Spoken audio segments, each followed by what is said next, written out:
चोरी कितनी भी मेहनत से की जाए वो चोरी ही कही जाएगी, परिश्रम नहीं। चोर ने कितनी भी ऊंची दीवार फांदी हो या कितनी भी गहरी सेंध काटी हो या कितने भी मन से रेकी की हो, रहेगा वो चोर ही और सजा उसे चोरी की ही मिलेगी।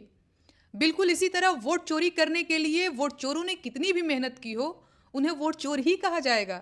फिर चाहे उन्होंने मेहनत करके लिस्ट से नाम कटवाए हों या बेईमानी करके फर्जी नाम जुड़वाए हों, कि उन्होंने चोरी ही है।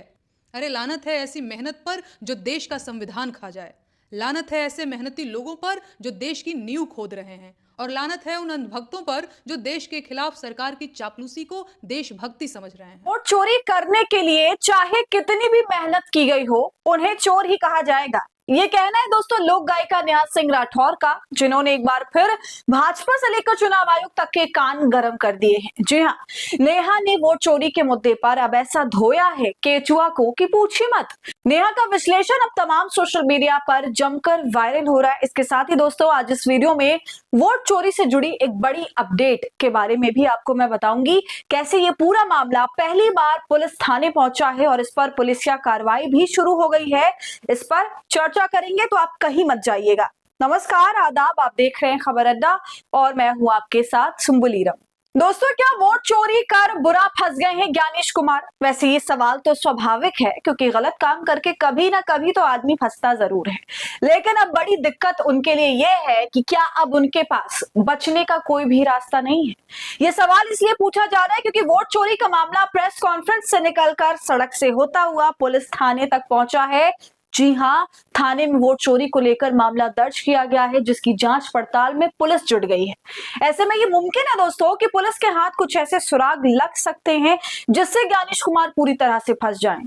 तो अब आप समझ जाइए कि ये मुद्दा कैसे तूल पकड़ चुका है। दोस्तों, इस मामले पर आगे विस्तार से सब कुछ बताऊंगी, पूरी जानकारी दूंगी। मगर इस बीच नेहा सिंह राठौर ने जो मोर्चा खोला है चुनाव आयोग और भाजपा के खिलाफ और उनके कुकर्मों की बहुत अच्छे से याद दिला दी है।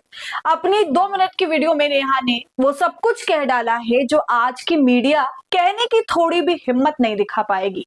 नेहा इस बात को मुखरता से रखती हैं कि चोर चोर ही होता है, भले ही उसने चोरी करने में कितनी ही मेहनत क्यों ना दिखाई हो, वो अंत में चोर ही कहलाएगा। और फिर वो कहती हैं कि वोट चोरी चाहे कितनी ही मेहनत से क्यों ना की गई हो, वो चोरी ही है।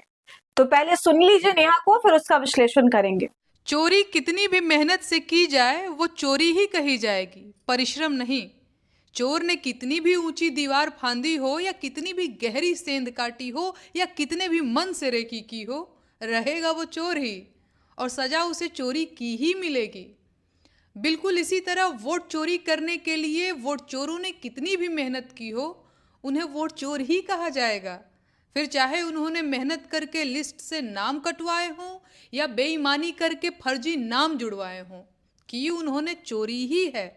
ध्यान से समझिए, एक लीगल वोट देने से लोकतंत्र मजबूत होता है, लेकिन 2 या 4 या 10 वोट देने से लोकतंत्र 2 गुना या 4 गुना या 10 गुना मजबूत नहीं हो जाता, वो कमजोर और बर्बाद होता है। वोट चोरों ने कितनी भी मेहनत की हो, काम उन्होंने संविधान और देश के खिलाफ ही किया है और इसके लिए उनकी सिर्फ और सिर्फ भर्त्सना की जा सकती है। अरे लानत है ऐसी मेहनत पर जो देश का संविधान खा जाए। लानत है ऐसे मेहनती लोगों पर जो देश की नींव खोद रहे हैं और लानत है उन अंधभक्तों पर जो देश के खिलाफ सरकार की चापलूसी को देशभक्ति समझ रहे हैं। संविधान जिंदाबाद, वोट चोरी मुर्दाबाद। सुना आपने दोस्तों, नेहा ने सीधा सीधा ऐसे सभी मेहनती चोरों पर लानत भेज दी जो संविधान को खा रहे हैं, उसकी नींव को खोद रहे हैं और उन्हें चोर बता दिया। वैसे नेहा की इन तमाम बातों को कहना गलत भी नहीं है, क्योंकि दोस्तों ऐसे बहुत से सबूत सामने आए जो इस बात की तस्दीक करते हैं कि वोट चोरी तो हुई है। जिस खबर की जानकारी मैंने आपको वीडियो की शुरुआत में दी, उस खबर ने दोस्तों सभी को चौंकाया है, क्योंकि आखिरकार वो हुआ जो पहले कभी नहीं हुआ था। वोट चोरी का मामला पहले कभी थाने नहीं गया था इस तरह से जिस तरह से अब गया है। अब तमाम गलियों से होते हुए, लोगों के सोशल मीडिया अकाउंट से होते हुए ये मुद्दा पुलिस थाने तक पहुंचा। इस पर एफआईआर भी हो चुकी है।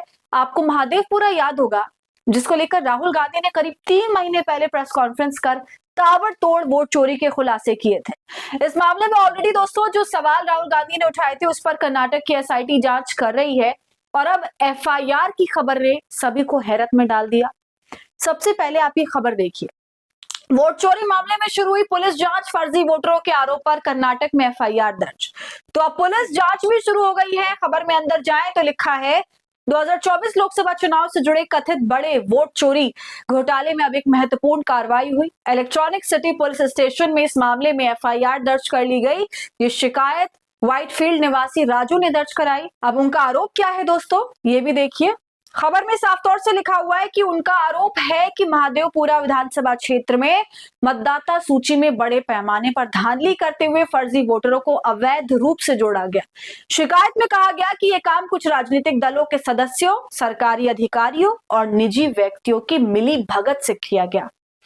तो देख रहे हैं, खबर में साफ लिखा है कि किस तरह वोट चोरी को अंजाम दिया गया और किनके जरिए अंजाम दिया गया। सीधे तौर पर राजनीतिक दल के सदस्य, सरकारी अधिकारी और कुछ निजी व्यक्ति, इन सब ने मिलकर इस काम को अंजाम दिया है।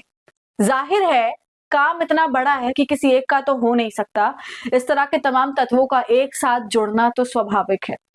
दोस्तों, आपको ये भी याद दिला दूं कि ये वही विधानसभा सीट है जिसको लेकर राहुल गांधी ने बड़ा खुलासा किया था, और जब उन्होंने पूरा एक जत्था शेयर किया था, स्टेज पे उतार दिया था उन लोगों को और बताया था कि फर्जी वोट कैसे ऐड किए गए हैं, कितने लोगों को उसमें से डिलीट किया गया है, एक घर में कितने सारे लोग एक ही नाम वाले, एक ही एड्रेस वाले पाए गए। हालांकि इस पूरे मुद्दे को लेकर स्पेशल इन्वेस्टिगेशन टीम पहले से ही जांच कर रही है। जैसा कि मैंने बता रहा हूं कि जांच काफी आगे भी बढ़ चुकी है। जिस कॉल सेंटर की बात राहुल गांधी ने बताई थी उसे एसआईटी ने भी माना है और इस मामले से जुड़े कई सबूत भी इकट्ठा किए हैं। आपको बता दूं दोस्तों कि अब तक की जांच में एसआईटी ने इस मामले से जुड़े एक सीए यानी चार्टर्ड अकाउंटेंट को और उसके लैपटॉप को जब्त किया, पकड़ लिया, और उस पर भी जांच चल रही है। इसके अलावा कोई ऐसे नाम भी सामने आए हैं जो इसमें शामिल थे। उन्हें कितने कितने पैसे ट्रांसफर हुए इसका भी खुलासा हुआ, और उनमें से कुछ लोग तो ऐसे भी हैं जो दुबई भाग गए। तो आप देख सकते हैं कि ये सब कुछ हो चुका है। यहाँ तक कि भाजपा नेताओं के घर में छापेमारी तक हुई, सबूत जलाए गए हैं, ये बात भी सामने आई। मगर इन तमाम जांचों के बाद भी आज मामला वहीं अटका है, और हैरानी तो इस बात पर होती है कि ये गोदी मीडिया एनडीए गठबंधन किस निष्पक्षता का दम भरते हैं। क्या यही इनकी निष्पक्षता है? सवाल काफी बड़ा है, और अब देखना है कि आगे इस पूरी जांच में क्या निकल करके आता है। जिस हिसाब से सबूत मिले हैं, लोग मिले हैं, नाम मिले हैं, उस हिसाब से एक निष्पक्ष जांच होगी, निष्पक्ष फैसला आएगा, या फिर इसको भी क्लीन चिट दिया जाएगा। वक्त आने पर इसका भी खुलासा होगा। दोस्तों, फिलहाल आपकी इस वीडियो पर क्या राय है? नेहा की बातों पर आपका क्या कहना है? कमेंट कर हमें जरूर बताइए। वीडियो को लाइक और शेयर करें। खबर अड्डा को यूट्यूब पर सब्सक्राइब कर लें।